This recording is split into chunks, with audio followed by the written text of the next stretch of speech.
Hello and welcome back to A Sound of Crying. I forgot to upload one yesterday, but I'm going to read my chapter now. Chapter 9, and then later today I will do chapter 10. So, what we left off with, what was the last one that we left off with? It was, in Polly's dream, Sarah found a little kitten, and she named it Grey One, and that's where the title for the chapter came. So if you can't, it's been a couple of days. See, when I take a break for like one day, I kind of lose the plot a little, but to fill it in. Oh yeah, Miss Piper is no longer working there because Sarah's uncle has realized that Sarah's uncle has realized that he can just use Sarah for free labor since he's housing her anyway, and Miss Piper is no longer needed to be paid because he's stingy. So let's get right into it. This is chapter 9. It's called Filling the Lake. We're going to learn about the lake, finally. Okay. Go on, said Michael. Not now, said Polly. That's all for today. When will you go on? Tomorrow? Maybe. I'm glad she found the kitten, said Hugh. Yes, but what if her uncle discovers it? Jennifer shuddered. Do please go on a bit. We're so worried about him discovering it, begged Michael. No, don't pester.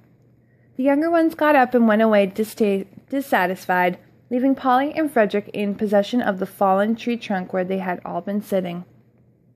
I hope you won't make her uncle too nasty to be true, he remarked. You don't have to go on listening, said Polly coolly, knowing that he would. He was quite interested in Sarah's story as the others. Besides, I don't make him anything. Is it still based on dreams, then? It is dreams. Frederick received this in silence. I suppose you don't believe me. He didn't want to quarrel. He said carefully, I think you tell them well. Thanks, said Polly, who didn't really want to quarrel either. The day was too warm. Let's walk further along. She sprang off the tree trunk. The lake was between them and the house. They hadn't explored down here before. When they caught up with the others, they were standing in a dry ditch. Look, a funny kind of gully, said Michael. I wonder who made it. Nobody made it, said Frederick. It's the bed of a stream. The same stream is higher up. How can it be? That runs into the lake. Well, this comes from the lake. Michael walked up the little valley and reached the edge of the lake in a few moments. When the water level's high enough, it runs away down here, said Frederick. It acts as an overflow. I should like to see it running, said Polly. If we just dug it up a little bit deeper, it would. Let's try. That would lower the whole lake, and it's low enough already, said Frederick. Mother doesn't like it low. The mud and the edges smell. Polly sniffed hard. It's a lovely seaside smell. Rather like rotting seaweed, said Frederick. Let's pretend it is the sea and paddle, said Jennifer. Don't be silly. It's too deep, and you know we're not allowed to play in it.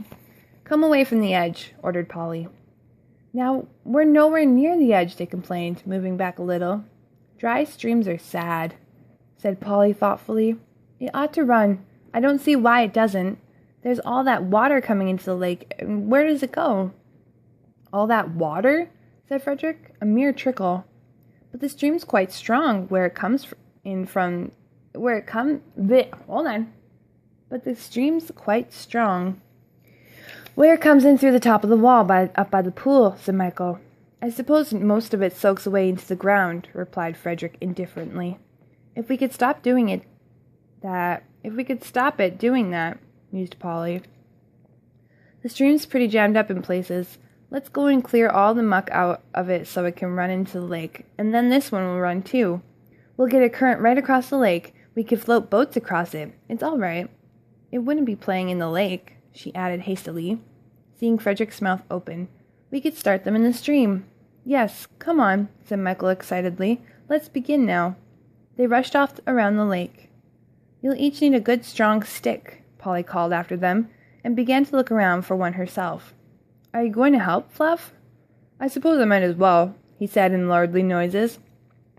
Polly picked up a large branch. I could break the twigs off, she mused. It looks rotten to me.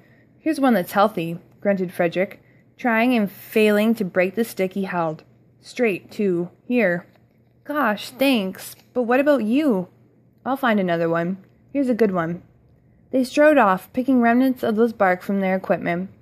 We'll begin at the bottom where it comes under the drive and work our way up, decided Polly. If we begin at the top, we'd have extra water helping us when we got here, said Frederick, looking distastefully at the black sludge choking the mouth of the stream. No, we ought to do the nasty part first. Then when we come down here, we'll find it transformed.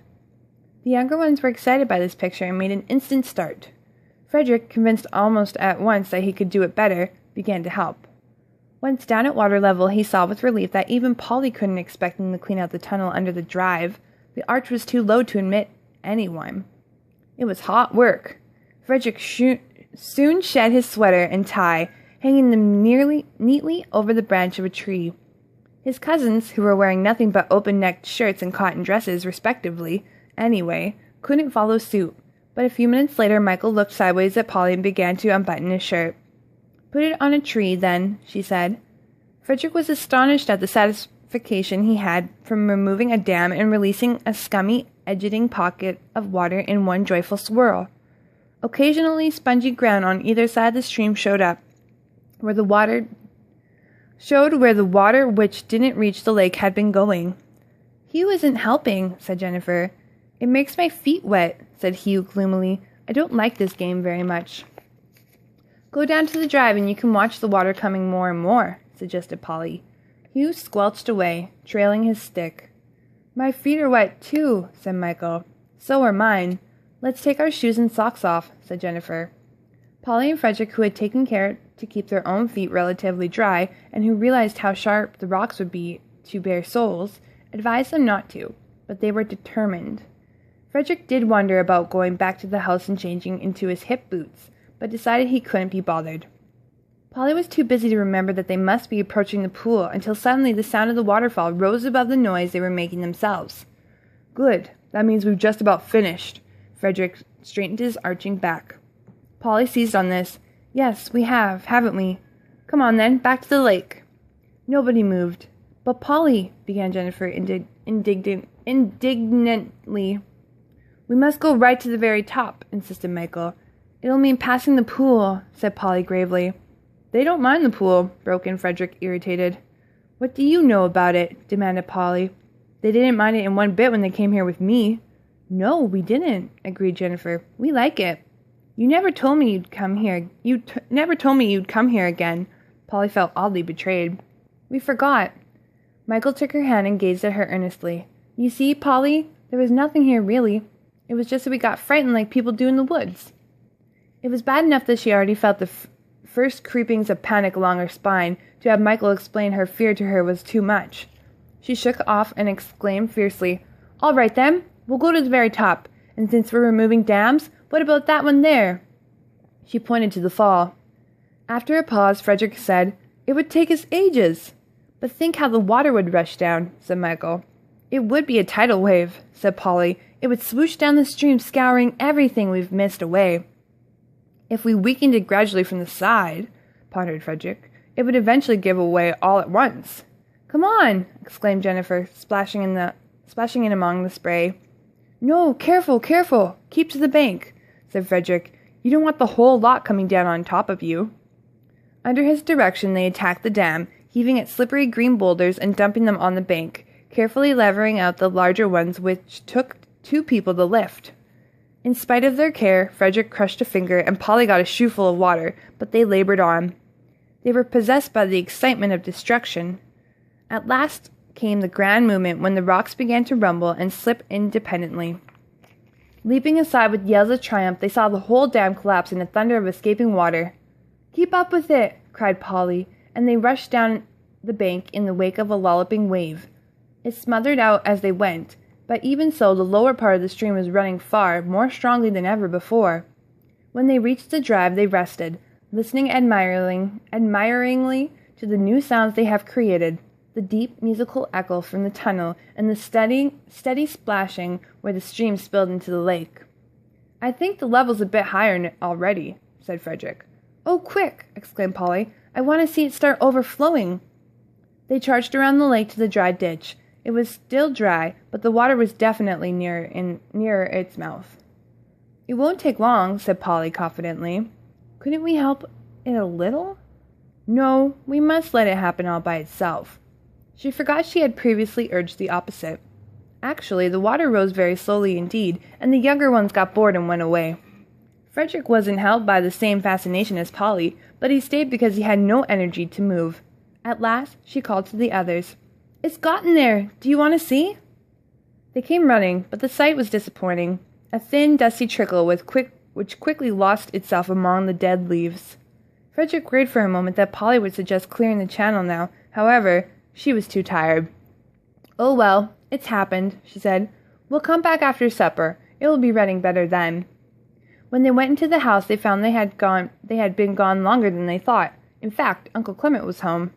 "Good heavens!" said Aunt Sylvia blankly. "What have you been doing? And where are all your clothes? You're absolutely filthy, every one of you." "We've been playing in the stream," said Polly. "Our things are in the woods. It's all right. We know where we left him," said Frederick. As they departed to retrieve them, Polly heard Uncle Clement say, "Frederick has discovered the charms of the great outdoors." Aunt Sylvia replied with enthusiasm, "It's not a bit like him." Aunt Sylvia insisted on a bath for each of the younger ones. Frederick and Polly were told to have a thorough wash. Uncle Clement was intrigued to know what had kept them out there so long. They explained, and he said he must go and inspect their handiwork later. But when Michael blurted out that the big dam had gone too, his benevolent look faded a little, and he and Aunt Sylvia questioned Frederick disapprovingly. Frederick felt their displeasure was quite justified. His only excuse was that he had been carried away by the joys of undamming. The only one who was neither sorry nor ashamed was Polly. Whatever anyone said, she hated the pool and was glad it was gone. She went to bed early, saying she felt tired. Actually, she was impatient for the next dream. Although she had been short with the others, she was anxious about the kitten herself. So anxious, it turned out, that she couldn't sleep. She lay chewing her nails in annoyance and frustration, and was still wide awake when she heard Frederick come up to bed. She tried to be sensible. She was bound to get to sleep eventually, and the less she fretted, the sooner it would be. But suppose even then she didn't dream? An awful thought. She mustn't waste a night where there was so few left. She simply had to know what happened to Sarah and what the others would say if the story broke off in the middle. Only it would have to, sooner or later. She groaned softly at the realization she couldn't dream Sarah's whole life.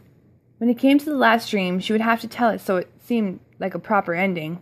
But would it be a happy one? She began to think about the stream and imagined herself busy again, moving blockage after blockage. It was rather like counting sheep. The next thing she was aware of was Sarah's room, with Grey One chasing a ball of paper around the floor. It moved easily when he battered it, and he pursued its excitability, slipping and slithering. Sarah laughed as she watched. Her uncle had a visitor downstairs, his doctor. He had told Sarah at lunch that he would be coming, and she asked if she should bring him tea. He said, "No, and I shall let him in myself. There's no need for you to be downstairs at all." This seemed rather like a veiled command to stay out of the way, so after hurrying through her tasks in the kitchen, she had come up here to enjoy her unexpected free time with Grey One. He looked very different now from the stray he had been. His sides had filled out and his fur was silky soft. He was a substantial handful to lift, and on the bed at night Sarah could feel his warm weight tightening the blankets in the crooks of her knees. She could never open the window more than a crack for fear he would get out on the roof. He haunted the sill, as though he wanted to be as near as possible to the outside world. Sometimes he lay on it and basked in the spring sunshine, but when he paced up and down, swinging his tail and uttering little melancholy cries as he watched the birds, she felt worried about the life of imprisonment he was forced to lead. He ate mostly scraps. It didn't seem fair to Thugden to steal too much of his meat. By careful maneuvers, chiefly going without herself, she managed to save quite a lot of milk for Grey One and mixed it with water to make it go further. She had made use of his box right from the start. Sarah changed the ashes every few days, and it was a job she dreaded. If her uncle caught her with the box, it would never be explained away. She never wondered if Grey One was worth the trouble. He stopped her feeling lonely. All her spare time, not that she had much now, was spent up here, and whenever she came into the room he rushed to jump into her arms, purring like a little machine. She was fond of Thugden, but he didn't belong to her. She loved Grey One. She looked at the clock and wondered how much longer the doctor would stay. She didn't know whether the visit was medical or friendly. Her uncle didn't seem to be ill, except for the way she had seen him once or twice holding his chest after climbing the stairs, as though he had stitch. Like an echo of her thoughts, she caught the alarming sound of footsteps ascending from below. She sat frozen, ears straining. They would stop at the first floor. They must. Her uncle never came up here. The steps came on. She looked frantically around the room, then grabbed Grey One and put him under the bed. "Stay there!" she hissed, making a dive for the ash box and thrusting that, too, into the dimness. His eyes shone indignantly at her, but his crouching form remained still. The ball of paper and an empty saucer joined him as her uncle opened the door. "You're to come downstairs," he said abruptly, then sniffed, wrinkling his nose in disgust. "This room smells. Don't you ever give it an airing?" Sarah gulped and began to blush. She knew he was right. How could it help getting stuffy with Grey One cooped up here all the while? "Open the window for heaven's sakes, and give me that chair. I need to rest after all those stairs." She rushed to obey, tripping over her feet in her anxiety. He seated himself and announced, "Dr. Larson wants to see you." "Wants to see me?" She could not suppress her astonishment that someone should penetrate her narrow world. "Try not to look like an idiot," he exclaimed irritably. "He won't eat you. He just wants to pay his respects to—" His face twisted. "My niece. All you're required to do is answer when he addresses you. Understand?" "Yes." He frowned. "Well, you can't come down like that. Brush your hair and put something respectable on." My Sunday dress, sir?" "Is that all you have? Then I suppose it must serve. Be quick about it." He stood up, rather slowly, with a cautious expression she had never seen him wear before. It was a medical visit. She didn't think the doctor could have been reassuring. Grey One chose that moment to emerge from hiding and make for the open window. Uncle Simon's jaw fell open. "What?" he said, his face darkening. "What the deuce?" Sarah couldn't speak. Her hands clasped each other desperately and wrapped themselves in her pinafore. The kitten sprang onto the sill, and her uncle took a threatening step towards him. Panic loosened her tongue. "Oh, please!" she cried. "Please don't hurt him. He's mine. Please, please!" He gripped her shoulder. "Stop that caterwauling," he rasped. "Stop it at once. Do you hear?" She stopped. "So it's yours, is it? How long have you had it? What does it eat?" "Scraps." His hand was digging into her bones. He seemed to be leaning half his weight on her. "My food," he breathed. You deceitful little minx. No wonder the room smells like a pigsty." His face changed. He released her and sat heavily on the bed. One hand went to his chest, and the look of caution was back. "I shan't discuss this now," he said after a moment. "Change your dress. Follow me down." He got up and went out. Sarah was shaking all over. She had lost all desire to see the doctor, but she knew she must obey her uncle.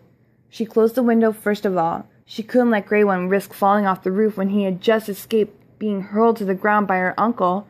She was sure this intention had been in his mind, even if only for a second. In the study, she found Uncle Simon reclining in an armchair with Dr. Larson standing over him. "Now mind what I say and treat stairs with respect." He broke off as Sarah entered the room and turned to her with a slow smile. He had a ginger mustache and friendly blue eyes. "Well, well, this is Margaret's little girl." Sarah actually felt her size diminish as she murmured shyly, Good afternoon, sir." He shook her hand firmly, saying, "I'm very happy to meet you, my dear. And how do you like living at Greystones?" I like the woods." She slid a nervous glance towards her uncle, wondering if she had said the right thing. "And now the winter's over, you must get outside and enjoy them. Run around and put some roses in your cheeks," said the doctor cheerfully. "Sarah is pale by nature," observed her uncle. "She plays outside a great deal." "Yes," said Sarah, though lately it hadn't been true. You must find it rather lonely here. Sarah likes to read. Well, the doctor regarded her quizzically for a few minutes. You're lucky to have inherited your mother's looks. Sarah's mind's eye saw her mother's dear, remembered face, which had never seemed to resemble the single old photograph she kept of a pretty laughing girl.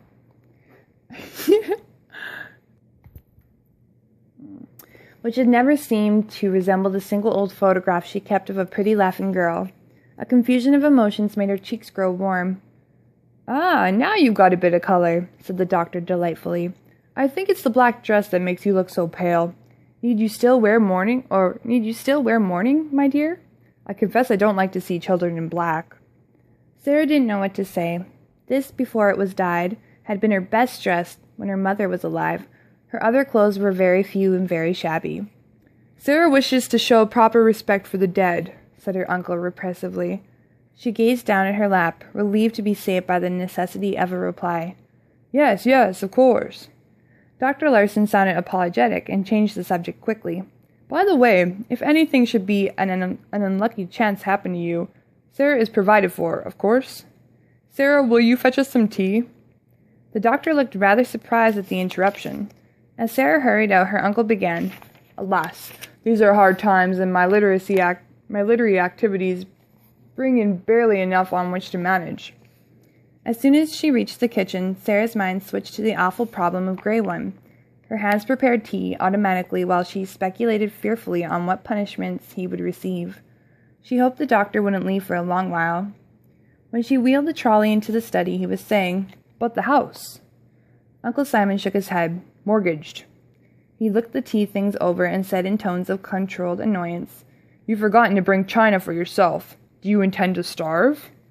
Sarah gazed blankly for a moment. It was weeks since she had last shared a meal with him, but of course a visitor being here must make a difference. The doctor made kind and determined conversation to her while they ate, and she tried to answer sensibly and ignore the smoldering silence into which her uncle had fallen. She was sure he was thinking about Grey One. Eventually, the doctor rose to take his leave. Sarah stayed in the study while they went to the front door. When her uncle returned, she faced him stiffly, hands behind her back so that he wouldn't see them trembling. Take the tea away. That was all he said. He sat down and gazed broodingly into the fire. This was a new kind of punishment, the torture of suspense. He was cold and withdrawn for the rest of the day, and had still said nothing when Sarah went to bed. She couldn't sleep. She lay stroking Grey One until her hand ached, unable to believe he would still be here tomorrow night. Suddenly, the bed was more comfortable, and the kitten no longer purred beside her. She was Polly. She was waking up. I'm not awake. I won't open my eyes. The dream mustn't stop. I can't let it. I've got to know about Grey One. I'm Sarah. I'm still asleep. But there was a jump, and instead she was Sarah in the morning. She set Uncle Simon's breakfast before him and was just going out when he raised his head and looked at her sharply. By the way, Sarah, that animal. She tried to control the start she gave. Get rid of it? Now, sir? After breakfast. Take it and lose it somewhere, and it better not be near enough for it to find its way back here. I shall wring the wretched creature's neck if I see it again. Now she knew the worst. Her knees turned to jelly. She crept out of the room without a word. It would be useless to plead. All the same, she wouldn't obey him to the letter. She must find another home for Grey One. She couldn't possibly abandon him. It was a sunny day, almost warm. A mist of green leaves covered the half-thorns by the lane, and there were daisies and dandelions growing in the grass verge. She would have enjoyed her walk to the village if it hadn't been for the burden she carried. Grey One must be terribly cramped inside the sack, but she hadn't had anything else to carry him in. She knew he wouldn't stay in her arms for long, and she doubted he'd accompany her on foot, as Thugden would have done. Sometimes he was quiet, but every so often he began to struggle again, uttering frantic cries. Talking to him seemed to soothe them a little. When she knocked at first of the cottages, she had a speech all ready for the woman who answered the door. I'm sorry to bother you, but did you lose a gray kitten 2 or 3 months ago? A blank stare and a shaking head. Well, would you like one? I can't keep him any longer. You see, the head went on shaking. No, thank you. The door closed. It was the same everywhere. Nobody had lost a kitten, nor nobody wanted one. Looks like a cat to me, said one woman darkly. Grey One was struggling at the time, and the sack appeared full of legs. Half kittens itself, pretty... Well, whoops. He's not full grown, and he really is a tom, said Sarah earnestly. Would you like to look? And get my face scratched? No, thank you. Another time it was... I dare say that people who lost him did it on purpose. They don't want him back. People with cats get more than enough kittens. In her preoccupation, it was a wonderful surprise when at last a door opened by a familiar face. Oh, Miss Piper, she said. Why had you ever thought... Wait, dang it. You've managed to come and see me. Come on in and let's have a proper look at you. How are you then? Not so bad? Oh, I'm sorry I've never come up like I said. I feel right bad about it, but Jack's been poorly... Oh, I'm sorry. Sarah managed to squeeze this in. Well, he's getting better now. Why? Whatever in the world have you got there? It's my kitten. Sarah gulped, suddenly finding it needed a great effort not to cry. She began to explain. No, he'd never let her keep a pet. Nodded Miss Piper at the end. What a shame. And you've been trying to find a puss a home? Well, you needn't look any farther. Sarah faltered. Would you really? Course I would, dear. Come in now and let me give you a drink. Grey One shot out of the sack with ruffled fur and a wild look in his eyes. He allowed Sarah to pick him up, but he spat at Miss Piper when she came to stroke him, and would only drink the milk after considerable coaxing by Sarah. He's feeling strange. It's only natural. We'll have to keep the door shut for the first few days until he's used to us, to stop him from wandering back. Sarah tried to slip away unnoticed while Grey One drank, but he rushed across the room when the door opened. She had to shut it in his face. Of course, he mustn't be allowed to wander back, not after what Uncle had said. But the sound of his desperate claws against the wood haunted her as she walked slowly away. She could hardly believe her eyes when she opened the back door. Uncle Simon was sitting by the kitchen table, sprawled in the chair, and his chin resting on his chest. Shut the door, he rasped, without moving. His legs were sticking out, prominently displaying damp trouser ends and muddy shoes. Stop staring. I'm sorry, sir, said Sarah mechanically, and added, Are you ill? Mind your own business and give me a hand off the chair. He dragged himself up with her help and stood leaning partly on her and partly on the table. Help me upstairs. She wondered what was wrong with him and thought how quickly it had gotten worse. Yesterday he had merely looked frightened. Now his face was pinched and gray, and he walked like an old man, and was so heavy. She thought they would never reach the top of the stairs. Once she slipped the weight under, and he stumbled and cursed her. Are you trying to murder me? He snarled, breathing breathlessly. You're a fool if you do, because if I die, you'll have nothing. They reached his room, and he lowered himself on the bed with a gasping laugh. Nothing, he repeated. Nothing, nothing. Sarah wished he wouldn't behave so oddly. She didn't dare suggest calling the doctor. He told her to go away, and she went. There was Grey One's box in her room. She supposed she'd better throw it away. She put his ball of paper inside a drawer. She thought numbly that Uncle Simon didn't really look ill enough to die, and wondered why he kept saying she'd have nothing if he did. Did he expect it to upset her? But she had nothing now. She had nothing at all. Nothing at all. Okay, that was chapter 9. That was called... the pool, the lake, something about the lake. Okay, so mostly Polly's about to go home. She's trying to finish this dream to make sure, she finds out what happens to Sarah, because it's becoming pretty real, and she wants to know what's happening. Grey One's been given to Miss Piper. Thank God for Miss Piper, otherwise Grey One would be back in the woods. Poor kitty. He needs a home. He needs love. So he's going to warm up, I'm pretty sure. But now we're concerned about what's actually happening with Uncle Simon. Like, is he sick? Is he, what kind of illness is he having? And if he dies, why does he keep saying she'll have nothing? They are family. That is his sister's child, even though he doesn't like to admit it. Crazy Uncle Simon. Anyways, join me tomorrow for chapter 10. Ooh, it's called The Haunted Room. Damn, this is going to be a good one. Hopefully tomorrow I can read without my stutter. Alright, everyone, have a great day, and we'll meet back up tomorrow. This has been another Forgotten Book audiobook read by Gnomes. A sound of crying. circa 1970. I don't know if I've ever told you that before. Alright, we're almost done this book, you guys. Bye-bye.